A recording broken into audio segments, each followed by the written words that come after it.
use of a tree means use the tree for something. Hmm? The second question is to use the tree for personal needs. Yes. Use the tree. And in 3, you're going to write, what does it mean using the tree? There's different examples. What does it mean using the tree? Yeah. Right. Right. So we're going to get to that. So should we do it together? Okay. You ready? Maybe. I think by now everyone is ready to start, yeah? Question 1. Are you permitted to pour water on the ground without intention that it should grow? Right? You're not allowed to plant things in Shabbos. You're not allowed to make things grow. So you're pouring water, you're playing around, water, spilling water. You're not spilling water that it should grow. Is that okay? Not okay, right? Not okay. Correct. It's not okay. What about orange juice? The same. No, it's not the same. Juice, only water makes things grow, not juice. Juice is with water. Juice is with water. You could Right. water a plant with orange juice and it's gonna grow.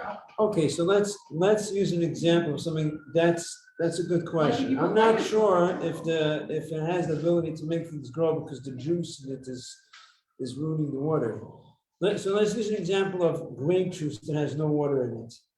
Okay, so write grape juice. What about grape juice?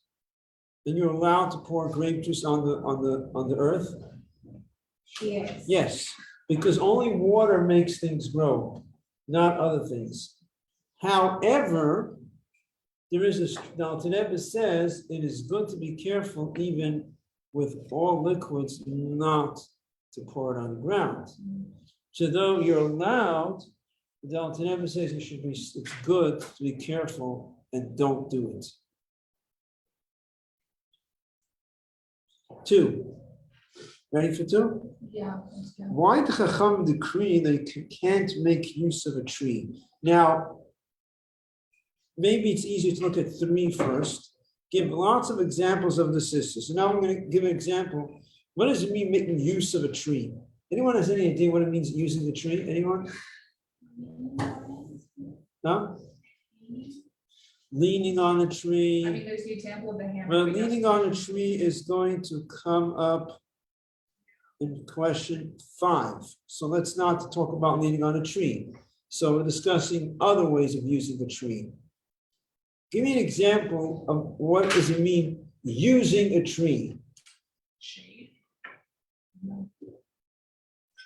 Okay, but that's not what I mean. That's correct in what's the definition of using a tree. In English language, you're going to say using a tree, I'm using the tree. But that's not what I mean. I mean using it. Give me an example. What does it mean using a tree? Climbing a tree. There we go, climbing a tree. What else?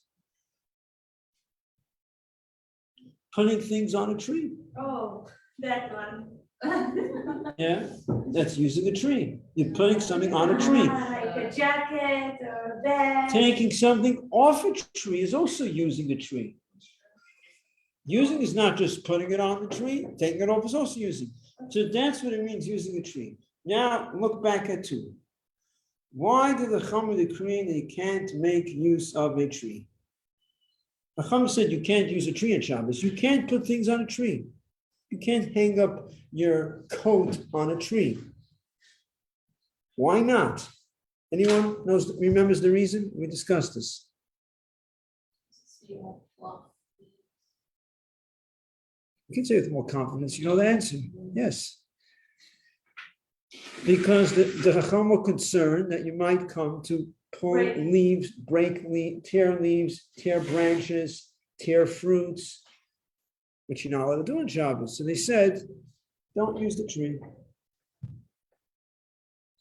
Got it? Yeah. Good. 4. If fruit falls off a tree on Shabbos, or if a guy tears fruits off a tree, okay, so it's the same category. it falls off by itself, a non-Jew takes it off. It's the same idea because you didn't do it. So in relation to yourself, in relation to you, it happened by itself. You didn't do it. Understand this? That's what we're discussing now. We're not discussing if you did it. That's different if a Jew went ahead and tore fruits off a tree. Are you allowed to eat it after Shabbos? The answer is yes. You could eat it after Shabbos. Yeah, so here, after Shabbos you could eat it, but not on Shabbos. So on Shabbos you're not allowed to eat it. You remember that? No. Huh? Is that true?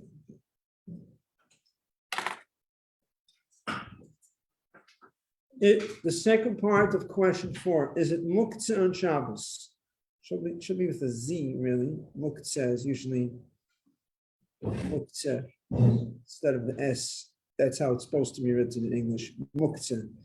Is it muktzeh? You know muktzeh, right? You know what muktzeh is? Is it muktzeh on Shabbos? So this apple that fell off the tree on Shabbos, or the guy picked it off the tree, is it muktzeh? You ever heard of an apple being muktzeh on Shabbos? Is it muktzeh on Shabbos? We have one answer for yes. Does everyone agree that it's muktzeh? Well, sure, no. What? Well, that's your opinion.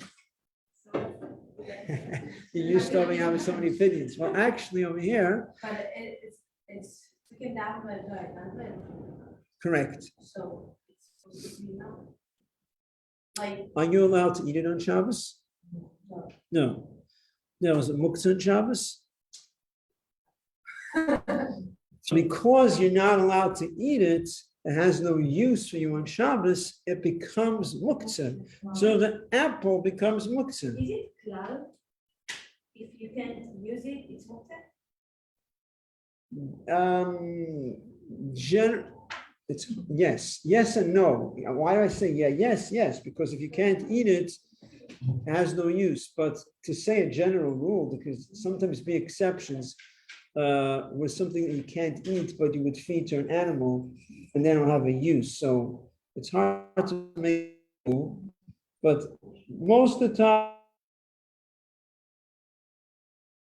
yes, if it has no use, you can eat, and that's what it's meant for. Because it has no use, it becomes muktzeh. So now you have a trick. How is it possible for an apple to be, say, if the apple is not edible? No, the apple is edible. It's fresh. How is it possible that it's muktzeh? And see if they know the answer. Okay. 5. Yeah, everyone gets this? In what way is one prohibited to lean on a tree? Someone mentioned that before. Anybody? In what way are you not allowed to lean on a tree? Do you understand what the question is? the way that the tree will like move, or if it's like big and like doesn't matter what you will move. Correct. Did everyone get that? No. Yeah. If you're leaning on a tree in a way that, now let's explain what that means. It could move, meaning it.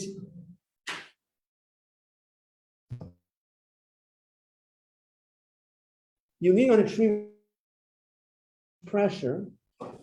Not that you said the tree could move, right? So it's not. Not the tree, but like The the per- fruits and whatever. No. So let's explain that. No. It's the person. When you, as you were saying it, I was thinking about the exact. You missed the word. Fine, I'm going to explain. If you're leaning, am I following? You're leaning on a tree with such pressure that if the tree was to move out of place, hypothetically speaking, right? So the tree is not going to move. But if you're leaning in such a way that if someone was to move it, you would fall. Right? Let's say you're leaning on a chair. Here's a good example. You're leaning on a chair. Right? We're leaning.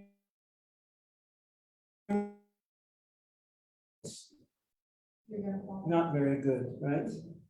You're gonna fall. So if you're leaning on the tree in such a way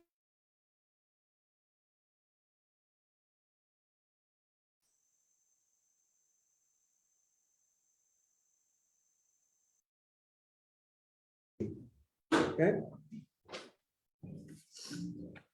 Just an interesting example comes to mind when I use the tree, because when you see things, you remember it. When you learn the halachas and you see things. Remember once in the country, the kids were playing on Shabbos, so the kids play with each other. So one kid was standing by a tree. Let's say this is a tree, right? The kid is standing against the tree. Another kid went and was tying him to the tree. So you can't do that. You're using the tree. He's tying someone to the tree. 6, okay? Here it's a little more complicated. 6. You ready for 6? Yeah. And what was the answer for why you're not sure if you have any Shabbos? Huh? What was the answer for number 4? Why this is why you're not sure if you have any Shabbos? Oh, right. Thank you. We missed 1 and 4. Okay, I didn't put ABC, so it gets overlooked. 4, the last one, you see by the end of 4, there's a question. What if you're not sure if it happened on Shabbos? If you're not sure if what happened on Shabbos, Yeah. the apple fell on Shabbos. So the answer is you're not allowed to eat it. Even though it's a doubt, we're strict with certain doubts, we're strict. You know why we're strict with this doubt? Because being that eventually it will be permitted, Chacham saying, you're not sure. You want us to be lenient? Why? It's going to be permitted anyways. It's not like, oh, you got to throw it out into the garbage. We're not sure. It's going to be permitted. You will be able to eat it. You'll wait. We're going to be strict. 6. If a basket, then you have to follow carefully these questions to understand. If a basket is hanging on a nail that's knocked in a tree, are you allowed to put inside the basket or take out from the basket? The basket is hanging on the nail is knocked into the tree, and the basket is hanging on the nail. Yeah, Could I using please- the tree? It's not the tree, so it won't be hanging.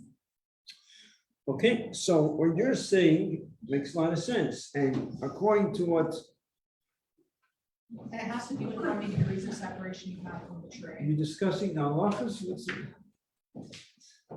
there's too much disturbances, it's hard to do this. Part of it is how many degrees of separation from the tree you have. So according to what we learned till now, it sounds correct what you said. It's in sync, it's in line with what we're saying. But actually, the Shulchan explains that we're not going to be so strict. Once it's called study. Don't write down this term, but the term is called study, which means the side of the side, which means that it's like a step removed, meaning the nail is in the tree and the basket is hanging on the nail. So it's really sort of like a step removed. So you're not using the nail, you're using the basket. Meaning you can't, not only are you prohibited to use the tree, you also cannot use the nail that's knocked into the tree. So I can't use the nail that's knocked into the tree. What does it mean I can't use the nail that's not in the tree? That means I cannot take the basket. We should have like a visual thing to show, to be able to see it. We have something here? Okay, we're gonna try all this stuff again.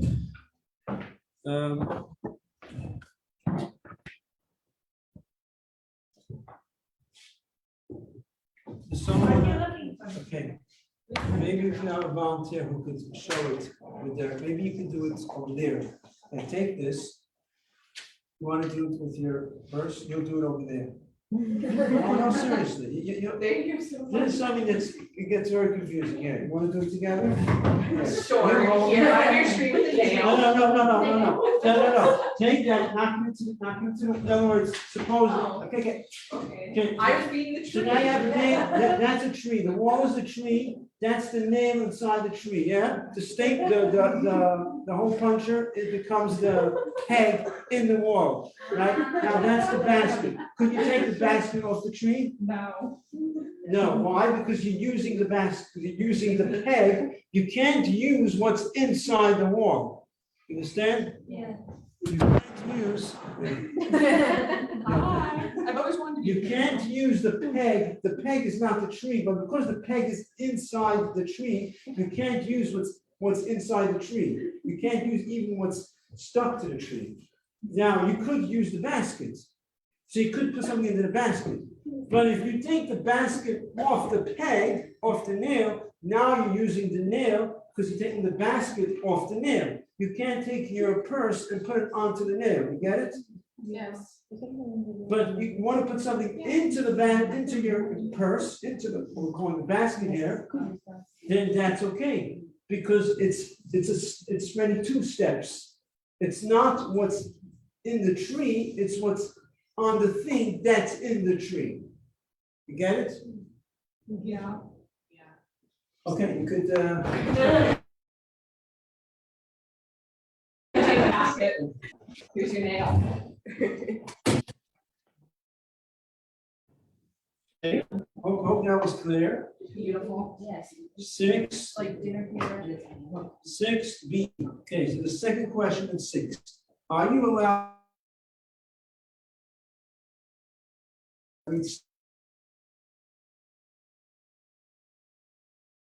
And the basket is sort of 2 steps away from the tree. But when you take the basket off the nail, you have to realize when you take the basket off the nail, that's called using the nail because you're removing the basket from the nail. Or putting the basket on the nail, that you can't because now you're using the nail. But you're just putting something into the basket, that's just using the basket. That's okay.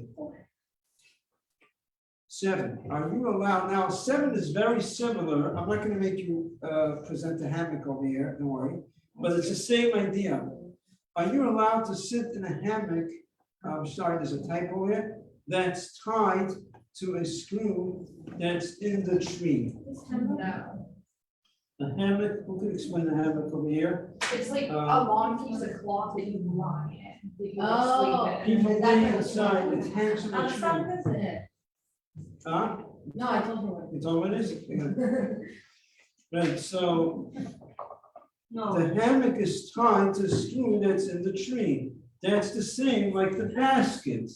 Like putting inside a basket that's on a nail, the hammock is tied to the screw. The screws go into the tree, and the hammock is tied to the screws. So the hammock is okay. You get it? It's like the basket, just like the basket. Could you put something into the basket? Because the basket is on a nail. So the screws go into the tree. The hammock is tied to the screws. Now you're just using the hammock. Get it? Yeah. That's okay. If the hammock was tied to the tree itself, then no. It's usually tied to the tree itself. That's why it's a problem. Right. Okay, we're skipping 8 and 9. We're going to 10. Rabbi, Which? Yeah. could you expand again, please, Explain what? Which part? about, The hammock or the? oh, the hammock and the thing, like, what? Well, if you want, go ahead and I'll guide you. No, really. Go ahead. Take it here. You want to do it? I'll shut. The only way to do this if you do it. I'm serious. But what is it? You have your purse over there. Take the. Here, pass it down. Oh, it's about the hammock. What is it? Oh, the hammock? Yeah, what It's the is it? same. Oh, the hammock. The hammock is the same idea. Okay, you have screws that go into the tree, right? You got that part? The screws into the tree, nails, whatever. The hammock, inside, and has a string, or whatever, rope, and then you tie it to the screw. It's the same like the that was hanging on the nail. The hammock is tied to the screw. Now you're going into the hammock. Hammock is tied to the screw. The screw goes into the tree. So the hammock is okay. Get it? Yeah. Huh? Yeah.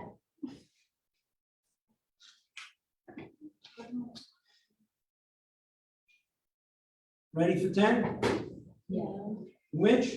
fruits is asin min altayno to squeeze. Are you allowed to take fruits, oranges, and tomato, and squeeze them, squeeze the juice out of it, take lemon, squeeze the juice out of it? Are you allowed to do that in Shabbos? It depends. What does it depend on? If like you're doing it before the soda, before the meal, and over the salad straight, so Okay, it's good. fine. Correct, But right. if not, so it's not allowed. Very good, very good. So we know that you're allowed to do it directly over the food. But let's say you're not doing it directly over the food. Now I'm asking, which is it min al-Torah or midrabanan? Is it rabbinically prohibited or biblically prohibited? Now there's certain fruits that are prohibited biblically according to the Torah, and then there's all the other fruits is only prohibited rabbinically. So anyone remembers what this is? Huh? Grapes and olives. Right? Grapes and olives are the only ones that are prohibited by the Torah. Everything else is rabbinically prohibited. 11. Explain what type of fruits are asur midrabanan to squeeze. What type of fruits? You can give me names and also descriptions. Why? What makes it asur midrabanan? Anyone knows of any One that fruits? you make like juice out, Huh? one that like you make juice. Right, fruits that are made for juicing, like lemons, oranges, grapefruits are made for juicing. Those are the fruits that you're not allowed to squeeze rabbinically, because they're made for juicing.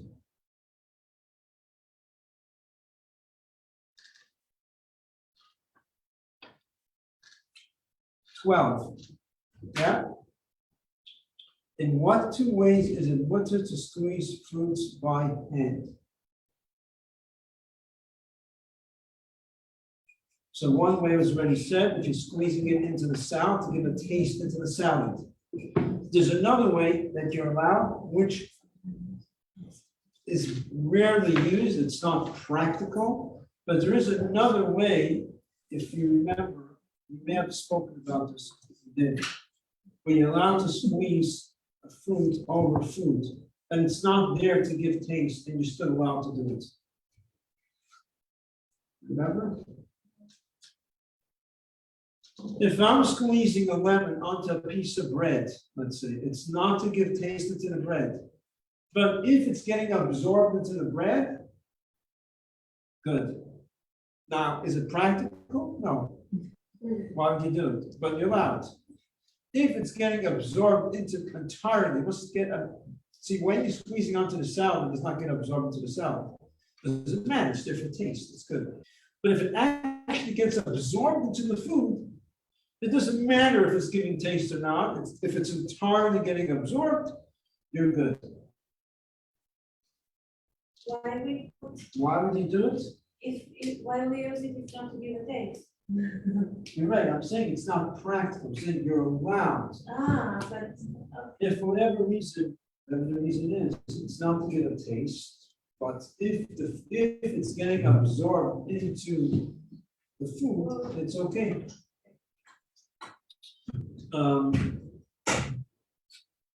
You could have a situation with milking a cow at Shabbos, where when you squeeze it into the food,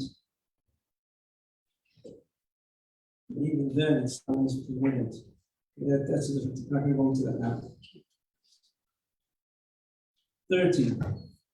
Is it permitted to suck the juice absorbed in challah, matzah, etc.? They put it in your mouth and you suck out the juice. Or you take the orange or a peach, plum, and you cut it open and you suck the juice out of the.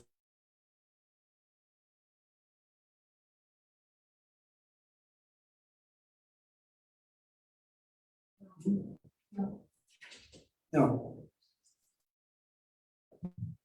Any other ideas? yes. What? You have got, you said before you mentioned about machlokes, right? Yeah, Machlokes. Yeah. it's okay. And it's if a it's for machlokes. challah, so, what I know is like, we don't do it because it's not like you need to give coverage to challah. You're not disrespecting There- the chal, it's you're gonna like eat the chal. disrespecting, like, No, you're not disrespecting the food. no, it's like you want what you put on top of the chal, but you don't want the chal itself. Kind of. One second, let me finish this, then we'll get to the question. We said, I mentioned this in Machlokes, but what's the halacha? The halacha is, now the Rebbe says, you could be lenient.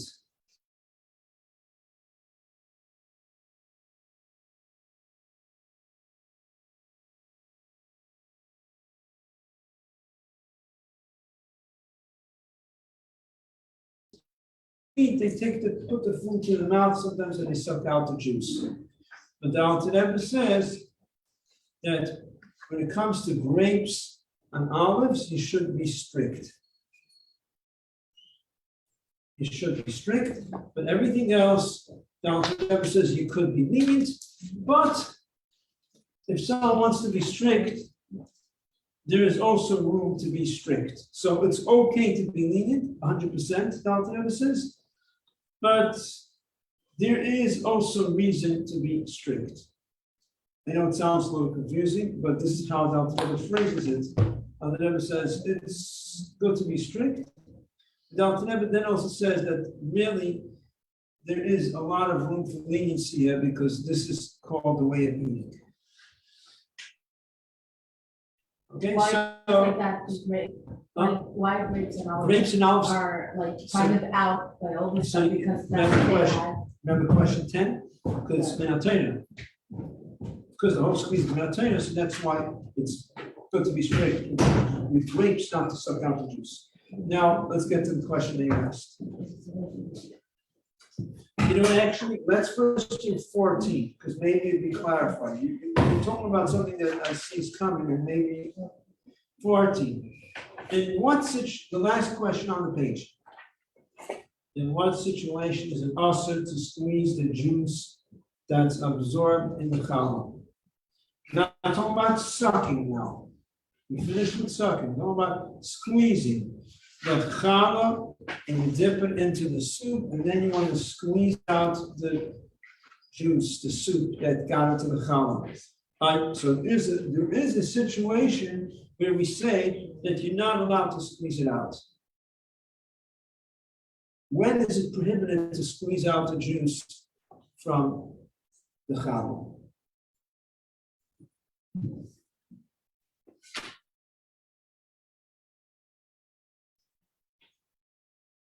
If you're squeezing it out for the liquid, if the reason why you're squeezing it out because you want the liquid, then it's prohibited. That's only time. Otherwise, if you squeeze it out because you don't want the liquid, you just want the challah, it's too soggy or whatever. If you have no interest in the liquid, you're just squeezing it out, you're going to eat the challah, you want to eat the challah without it being so soggy, then it's okay, which is usually the case. If you're squeezing it out because you're interested in the liquid, then it becomes prohibited. So usually when it comes to squeezing fruits, we don't say, oh, why are you squeezing it out to the fruit, the juice? Over here, when it's a fruit that does not have its own liquid, then we say, what is your intention? Is your intention for the liquid? You're not allowed. Intention that you have no interest in the liquid, it's okay. That's all. The liquid out and you're going to drink, let's say.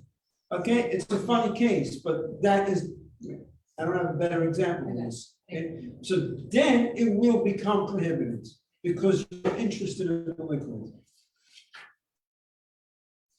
Is your question still there? Or there's something about the challah. Is it clear now? You had something about the challah you asked, no? Yeah, no. Okay, good. But next, let's start the next page. 15.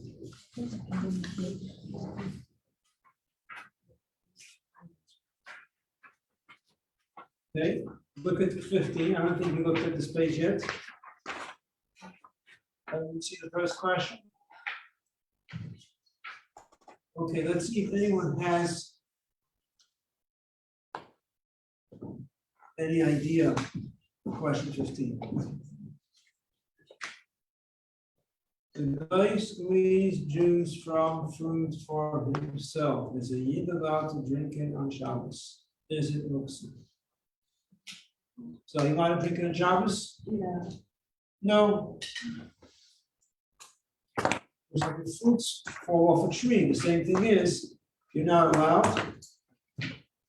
You might come to ask him to do it. Is it Muksa?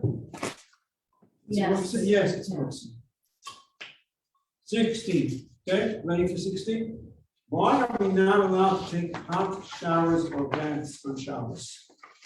Anyone knows the reason? I'm asking what the reason is. Why did they come make a decree that you can't use hot baths on Shabbos? Now, by the way, these days using hot baths and showers is stricter. You're actually transgressing when you open up the hot water, because you're doing bishul, you're causing cooking to happen. Because when hot water comes out, cold water goes in to the hot water tank, and you're doing bishul. So this is besides that these days. We're discussing, let's say, this hot water. Someone told me in Israel, you have some places where they have hot water prepared before Shabbos. You know about this? Yeah. Okay, they have this big hot water tank that's heated up before Shabbos. And when you take hot water, there's no cold water going inside, right? Yeah, you need to restart it, like open it, that it should get more water. Everyone has that over there? Or it's No. some places? No, it's something that you only have in religious places. They have it for Shabbos for washing dishes, let's say. Yeah. Not doing any malacha, there's nothing involved. Shabbos, Chaman prohibited us from taking hot showers on Shabbos. Right. So what's the reason? The reason is because back then in the olden days, we had public bathhouses and had workers cooking the water, preparing the water, and there was a concern that they would do it on Shabbos also. Or actually, more precisely, Alter says it, they would put wood into the fire too close to Shabbos, which you're not allowed to do, just like you can't put food on the fire too close to Shabbos if the food is not cooked yet a certain amount. They would put wood into the fire before Shabbos, so they were doing something that was wrong in the process of 17 hours. The question is. Okay, so why say, the reason why I say Yom Tov, yes, we're going to explain that. But what's the reason why we don't take cold showers? We generally keep to the custom and we don't take cold showers. One of the reasons is because we might come to squeeze out the hair. After the shower, you take a towel and you start scrubbing your hair and you're squeezing the water out of your hair. That's one of the reasons. Now, you mentioned that Yom Tov we could take cold showers. Now, what about Shabbos? Why is Shabbos different than Yom Tov? The point is like this. If someone is extremely uncomfortable, we're going to be lenient and we're going to allow them to take a cold shower. Though the custom is the cold showers, as we explained, because you might come to squeeze out the water from the hair. But because it's not prohibited, so if a person is extremely uncomfortable, we say, okay, take a cold shower, but just be careful what you're doing. Usually, it's Yom Tov more than Shabbos, because Shabbos is 1 day, and Yom Tov is 2 days. That's what ends up being. That Yom Tov, you hear people say, you can take a cold shower if you're very uncomfortable, which is correct. I don't think it should be done, just every time, just like, okay, cold showers is like just 1,000% okay. If you feel a need for it, you feel like you're just miserable, you're uncomfortable, and it can make a big difference in your Simchas Yom Tov. So being that it's not actually prohibited, so you could take a cold shower, but be careful with your hair. Afterwards, just put a towel over your head. Don't start scrubbing your hair. Let it dry by itself. You could put a towel on your head. You could take a towel and put it against the hair. You could change the positions of the towel. One part gets wet, use a dry, and you could put it against. Not saying you can't dry your hair. You can't squeeze. When you're scrubbing your head with a towel, you are squeezing the water out of your hair. But you could dry your hair, but you can't squeeze the water out of your hair. So why are we not allowed to take hot showers? Huh? Why are we not allowed to take hot showers? Chacham made a decree because it used to be back then that the bath care attendants, they took care of the baths those days. They were not careful what they were doing in terms of preparing the hot water for Shabbos correctly. They were supposed to cook the water before Shabbos, and they would have a huge fire, and the fire would continue burning into Shabbos to keep the water hot. And you're supposed to put the wood in before Shabbos into the fire, that the wood should be burning. If you throw wood into the fire right before Shabbos and didn't have enough time for the wood to catch fire, then you're transgressing Shabbos rabbinically. Because Chacham are concerned, if the wood is not burning properly before Shabbos, you might on Shabbos start moving around the wood to make sure it's burning good. Just like with food, you don't put food on the fire before Shabbos unless it's cooked a certain amount. So because they were doing that, the Chacham said, we are prohibiting you from taking showers, hot showers on Shabbos. Till now. Till now, right? That's why. But now we have a different problem. Now, the way our boilers work, when you take hot water, cold water comes into the boiler. So now you're actually cooking. So these days, the way the boilers we have, it's an issue. Now, if you are allowed, if that was the whole issue, people would make sure to get those, what they have in Eretz Yisrael, they have these, they fill up tanks with hot water before Shabbos and it stays hot during, and there's no cold water coming in, and people will take showers for Shabbos if that was the only problem. Yeah. But anyways, can't take, it would only help for washing dishes. So people don't invest in that. Okay. Okay. Thank you so much. Dismiss it. You want to explain, you said something, I think we discussed in the class. You said something about the hot water, they shut something off. What did you say? Did we start it? You said something about